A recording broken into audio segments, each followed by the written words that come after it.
Dari keluarga Bung Karno dan tugas kami semua untuk melakukan pelayanan kepada Bung Karno dan keluarga besar. Kita di sini kan buat ngejagain mereka. Mas Rominya minta, boleh nggak ditandatanganin? Boleh nggak, saya bilang.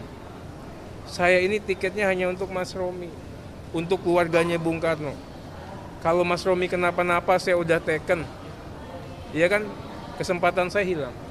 Yang satu lagi, secara psikologis kalau saya taken, Ibu Yayunya belum taken, kan dianggap saya menekan Ibu Yayu. Makanya begitu Bu Yayu taken, saya katakan, bro, gue pegang janji gue. Bagi gue kekuasaan di DPR ini enggak seberapanya. Bagi gue suatu kemuliaan melayani keluarga besar Bung Karno. Gue mana? Gue taken. Janjian kita kemarin di Grand Hyatt kita taken.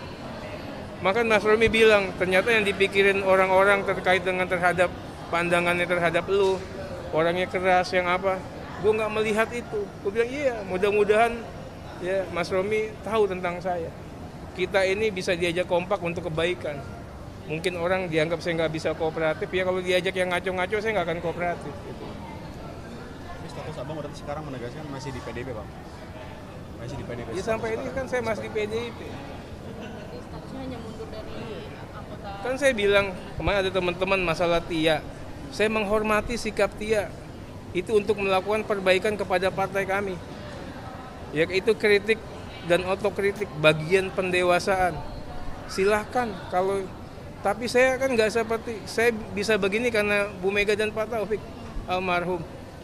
Masa iya sih saya mau ngelawan? Itu loh. Kalau ingin menegaskan berarti sebenarnya ini alasan Abang Mangas itu karena alasan apa? Apa karena murni karena dia bagian dari keluarga Soekarno atau ada permintaan? Dia bagian dari keluarga Bung Karno dan tugas kami semua untuk melakukan pelayanan kepada Bung Karno dan keluarga besar. Dia bagian dari keluarga Soekarno atau ada permintaan? Dia bagian dari keluarga Bung Karno dan tugas kami semua untuk melakukan pelayanan kepada Bung Karno dan keluarga besar. Kita di sini kan buat ngejagain mereka. Di sini kerja loh, bukan ngapa-ngapain. Orang nyangka di DPR enak. Saya bilang enak apa? Pagi-pagi udah pada bangun subuh-subuh, jam 2 baru masuk rumah. Itu. Kalau DPR yang kerja pastinya saya menikmati lah. Mudah-mudahan kita dikasih waktu rehat.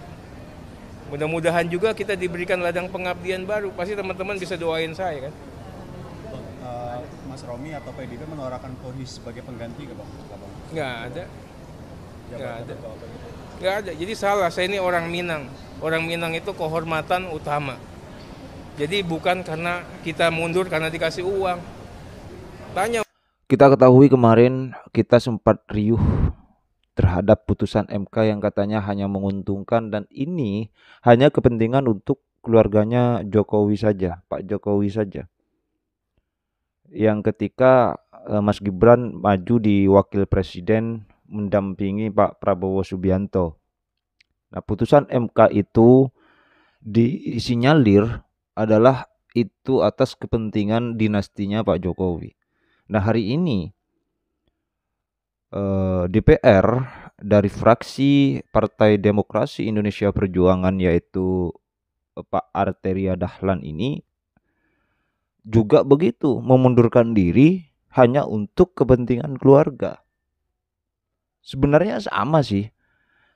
Apa di dalam berpolitik sebenarnya sama semuanya. Kalau ada kesempatan untuk memimpin, ada kesempatan berada di pemerintahan, baik itu eksekutif ataupun legislatif, semuanya sama sebenarnya. Dinasti. Pak Arteria ini mundur dikarenakan hanya tunduk terhadap keluarganya Pak Bung Karno. Apapun yang diinginkan keluarganya Bung Karno, Pak Arteria ini siap untuk melaksanakan, begitu katanya kan. Nah, ini bukti bahwa sebenarnya di dalam pola kepemerintahan, meskipun Pak Jokowi misal nih kemarin nggak ada putusan MK, ya tentu kita nggak tahu dan kita tidak pernah berpikir bahwa dinasti akan ada gitu. Sebenarnya di Indonesia ini dinastinya sudah ada mulai dulu. Siapapun jadi ketua umum, anaknya harus jadi DPR, harus jadi bupati dan gubernur. Sama sebenarnya. Cuma kenapa ketika Pak Jokowi melakukan itu, semuanya salah. Seolah-olah memang tidak ada benarnya nih Pak Jokowi nih. Nah, ini yang apa ya namanya? Tidak ada keseimbangan lah. Kalau yang lain bisa untuk membuat dinasti, kenapa Pak Jokowi enggak? Kan gitu. Nggak ada oposisi Bukan yang mayoritas kuat. lagi kalau PDI masuk Iya. 100% pemerintah. Iya, Support. Iya, Mas. ini jadi apa nanti DPR ini? Pertama saya melihat bahwa kayaknya enggak. Oh, kayaknya enggak. Kayaknya enggak gitu ya. Memang sekarang ada wacana Prabowo ketemu dengan Bu Mega. Tapi kan begini, saya perhatikan juga yang ngomong itu kan kayaknya Mbak Puan ya. Nah di PDI Perjuangan itu kan kita harus bagi dua antara Mbak Puan dengan Bu Mega dan Mas Hasto dan Mas Nanan. Mas Ya. Prananda. Ya, satu apa namanya kontra, satu akomodatif gitu ya. Kalau zaman dulu tuh apa ya dulu? Kooperatif non kooperatif. Itu dia. Bu Mega tuh non kooperatif, Mbak Puan tuh kooperatif. Ya. Nah, sekarang pengambil keputusan di PDI Perjuangan tuh siapa? Bu Mega, garis miring kubu non kooperatif. Jadi menurut saya peluang ketemu ini juga nggak mudah ya. Apalagi Bu Mega juga masih kemarin keluar kalimat itu. Ya, gua mainin dulu kan gitu kan. Gitu. Pidato 1 jam lebih tuh. Ya Bu Mega biasa pidato Iya, berjam-jam iya, sebetulnya. iya. Jadi saya nggak ngelihat bahwa Bu Mega ini akan masuk ke pemerintahan. Kabinet PDI Perjuangan, susunan apa pengurus PDI Perjuangan yang kemarin direvisi, itu kan bukan melunak tapi malah mengeras. Iya, ngegas semua Masuk, sih itu. Iya, ngegas semua, masuk Deddy Sitorus. Iya. Bahkan mengambil perannya Bambang Pacul. Iya. Ya, divisi pemenangan yang tadinya Bambang Pacul dibagi dua, Ya. pemenangan legislatif, pemenangan eksekutif. Iya. Pemenangan legislatif Mas Pacul. Ya nggak ada kerja dong, udah selesai. Pemenangan eksekutif itu Deddy Sitorus. Iya. Jadi praktis yang berperan itu Deddy Sitorus. Masuk Adian Napitupulu. Masuk lagi siapa? Basuki. Yang intinya itu adalah ini ofensif. Ya. Retorikanya PDI Perjuangan sampai sekarang juga menurut saya nggak berubah. Nggak ada istilahnya melunak-melunak tuh nggak ada. Jadi ngebacanya itu susah untuk masuk. Susah. Loh, bukankah Pak Prabowo sama Mega itu ya Lebih mudah lebih mudah lah. bisa berkomunikasi? Iya, gini Pak Prabowo-nya oke, Bu Mega. Sekarang Bu Meganya mau nggak? It takes two to tango kan gitu kan? Iya sih. Iya, ini Mas Angga nembak cewek nih. Iya, Angganya mau nggak? Mau dong. Ceweknya mau nggak? Belum tentu. Sian banget. Beda Loh, ya keyakinan, begitu loh. beda keyakinan, Bang. Beda keyakinan. Sayanya yakin, dianya nggak yakin. Iya. Gitu. Gini loh, setahu saya per hari ini Pak Prabowo itu sudah 1,5 tahun lebih nggak ketemu dengan Bu Mega. Iya.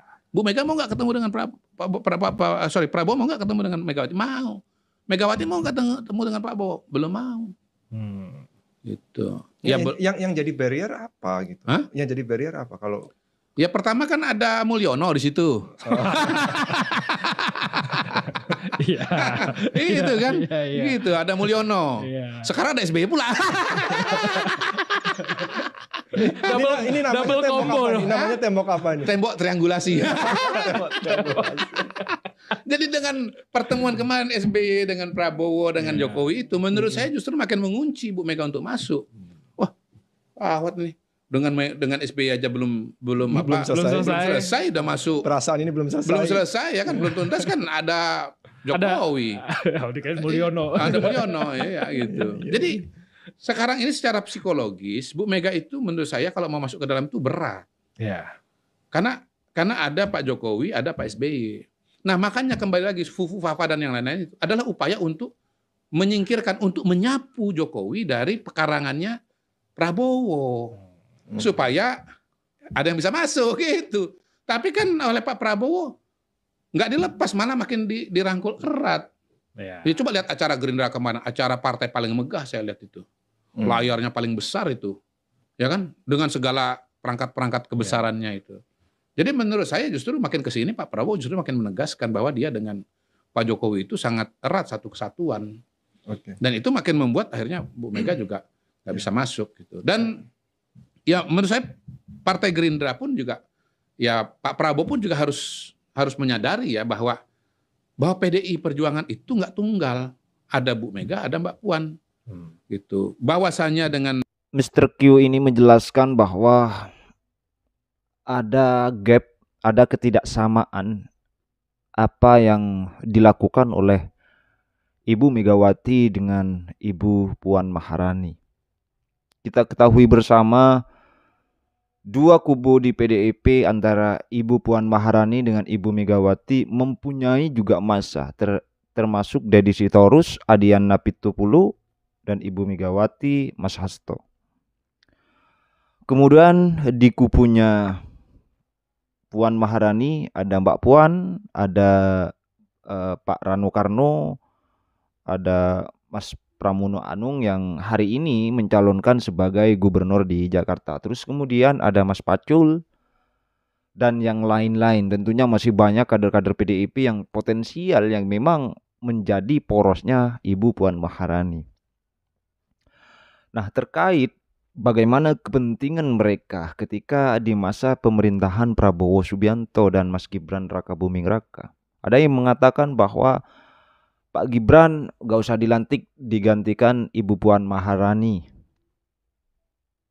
Dibalas oleh Ibu Puan Maharani dengan senyuman manis begitu. Beda lagi dengan statementnya Ibu Megawati yang mengatakan bahwa saya pikir-pikir dulu deh. Nah, ini sebenarnya ada dua kubu yang memang Ibu Megawati ingin sekali ada di oposisi dan Partai PDIP sudah tidak bisa diragukan lagi ketika menjadi partai oposisi di Republik ini.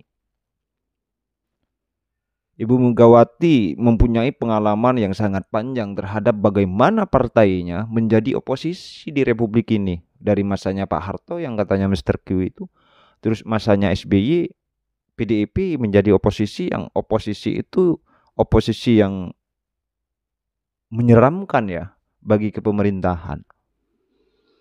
Nah, sejauh ini memang Prabowo Subianto dengan Ibu Megawati jarang sekali katanya ya, Mr. Q ini kurang lebih sekitar 2 tahun sudah Pak Prabowo dan Ibu Megawati tidak ketemu. Artinya hari ini memang pas untuk mereka itu untuk ketemu. Cuma kalau ketika nanti Ibu Megawati merapat ke Prabowo Subianto, ini pasti ada hal yang dikorbankan, apalagi yang sekarang nih. Pak Prabowo itu dekat dengan Pak SBY, mantan presiden ke-6 Republik ini, dan Pak Jokowi. Ada 2 orang dan itu pun komunikasi Ibu Megawati dengan 2 orang ini juga tidak baik-baik saja ya. Jadi kemungkinan besar meskipun pada media sosial hari ini banyak sekali yang mengatakan bahwa PDIP akan masuk dalam koalisinya Pak Prabowo, saya rasa itu mustahil ya, mustahil. Saya rasa begitu. Ya, terima kasih. Jangan lupa untuk di-subscribe, like, dan tulis komentar kalian. Selamat dan semoga amanah.